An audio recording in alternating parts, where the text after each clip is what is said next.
Bonjour, comment allez-vous? Joanne Anctil, l'harmonisatrice. Encore une fois, je suis contente d'être avec vous aujourd'hui. Merci, merci, merci à tous ceux qui viennent encore une fois me faire des petits coucous, me faire des petits, me montrer qu'est-ce que je fais. Ils aiment ça. Encore une fois, je le dis, c'est apprécié. Là, je me suis attachée les cheveux pour pouvoir passer mon temps à jouer avec, puis ça a l'air que je vais jouer avec. Merci aussi à ceux de l'Europe qui vont m'écouter. Aujourd'hui, j'ai envie de vous parler de quelque chose que tout le monde vit à un moment donné dans sa vie, c'est l'échec.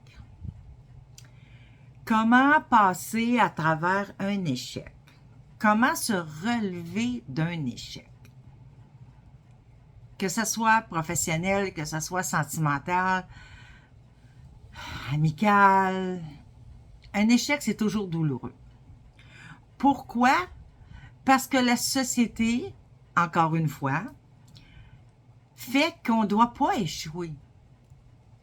La performance est là, performance, performance, performance, mais au bout, il faut que ce soit de la réussite tout le temps. C'est plate, mais on ne peut pas toujours réussir. Hier, sur TikTok, j'ai vu un montage que j'ai vraiment beaucoup aimé, puis ça parlait justement de ça, l'échec. C'était plusieurs personnes, il y en avait que je connaissais pas, mais il y en avait, bon, il y avait le président, l'ancien président Obama, il y avait Sylvester Stallone, il y avait un autre lutteur aussi que je connaissais pas, mais c'était quand même tous il y en avait, c'était des sportifs, et ça parlait tout d'échecs. Qu'est-ce qu'on fait avec l'échec? J'ai pris des petites notes parce que j'aurais pas été capable de tout me souvenir de ça. Mais par contre, je suis d'accord avec tout ce qu'ils disent. OK?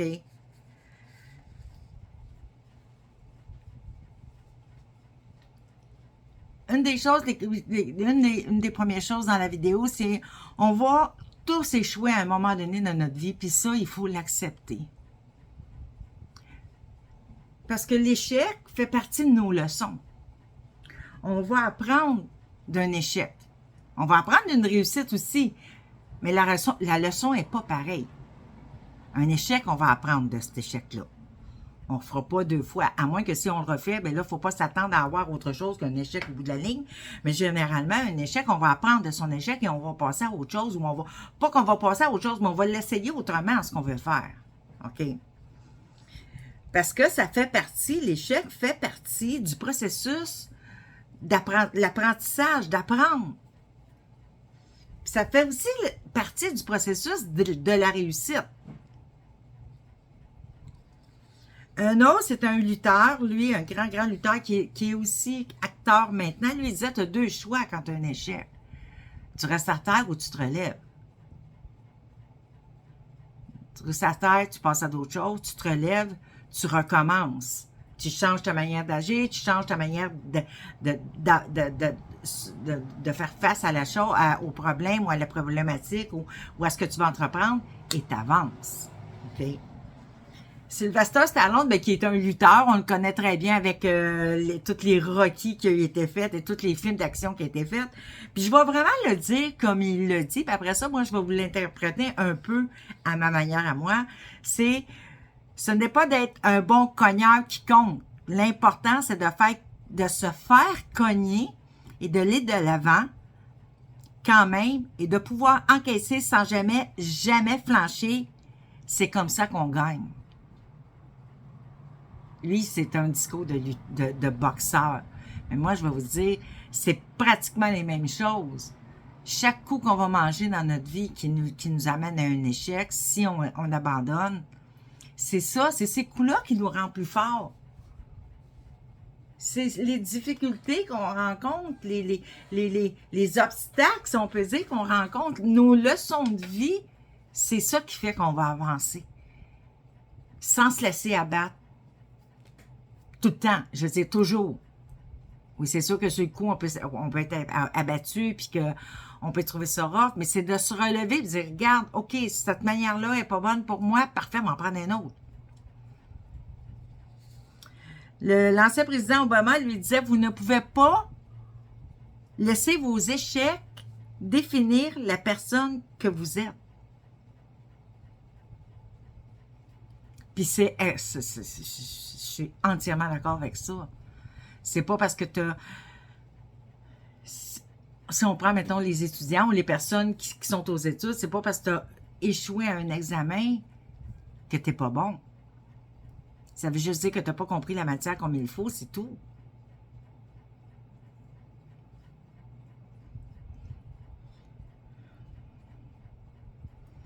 Puis un des derniers que je connaissais pas, j'imagine que c'était un joueur, pas un joueur, un sportif, lui, il disait, faut toujours aller de l'avant parce que la tempête finit toujours par passer. Et ça aussi, je suis d'accord avec ça. Sur le coup, c'est dur. Sur le coup, on est... j'ai le mot anéanti dans la tête, mais c'est peut-être un peu grand. Mais c'est sûr que quand on vit un échec, on ne dit pas « Yes, j'ai échoué ». Non, c'est sûr que ça nous fait quoi?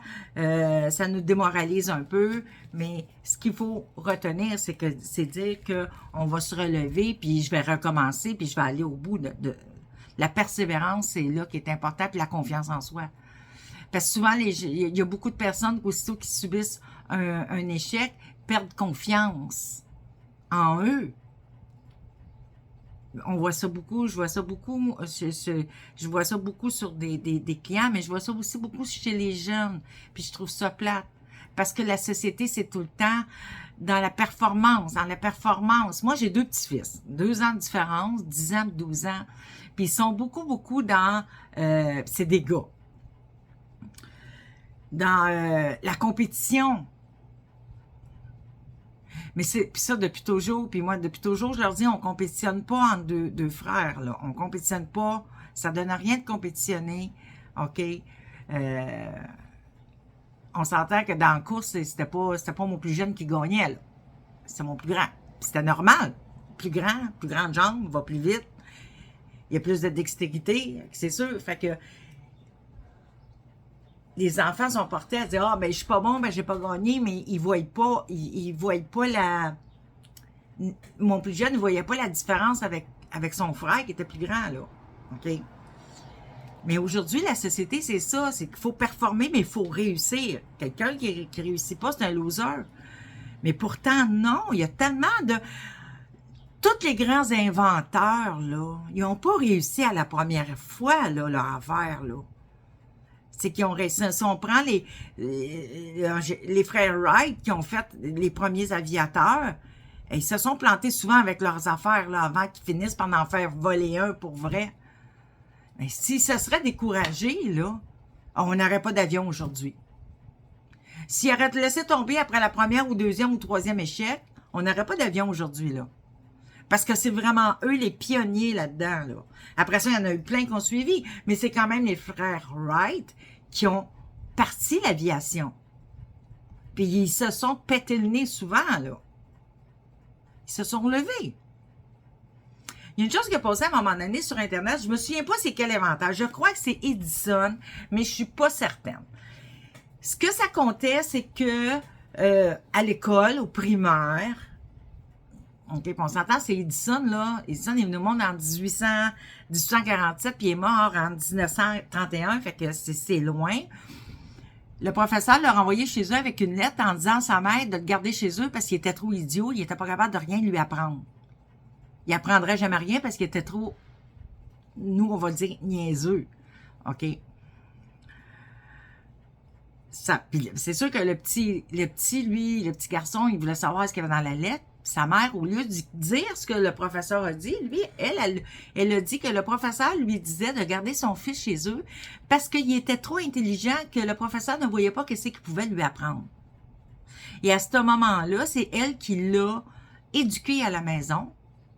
Puis, moi, j'ai Thomas, il me semble que c'est Thomas Edison, mais je suis pas certaine, mais si quelqu'un sait que si c'est vraiment lui ou pas lui, venez me le dire en commentaire, mais je crois que c'est Edison, puis on s'est entendu qu'Edison, il en a fait des choses, là. Mais si sa mère, elle lui aurait dit ce que le professeur lui avait dit, il n'aurait jamais avancé. Il aurait continué à échouer. Parce qu'on s'entend qu'il devait échouer à l'école là, pour que le professeur le traite d'idiot, puis de niaiseux, puis qu'il serait jamais capable de rien apprendre, puis qu'il ferait jamais rien dans sa vie. Il devait échouer à l'école, lui-là. Là. Si sa mère l'aurait tenu là-dedans, il n'aurait probablement rien fait de sa vie. Fait qu'échouer, c'est pas une finalité. Échouer, ça dit, OK, cette manière-là marche pas, je vais en essayer un autre. Cette manière-là marche pas, parfait, je vais en essayer un autre. La persévérance,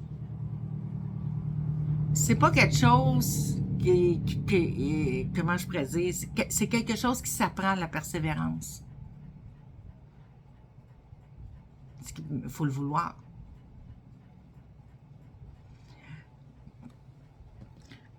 Donc, j'aime beaucoup la phrase de M. Obama, qu'il ne faut pas se définir d'après nos échecs. Mais il faut apprendre, par exemple, de nos échecs pour être capable d'avancer plus loin. Donc, là-dessus, je vous laisse cogiter là-dessus. Cogiter. Et regardez si un échec vous fait reculer ou si, au contraire, vous vous dites non, j'ai échoué là, je vais réussir. Là-dessus, je vous laisse et je vous souhaite une belle journée.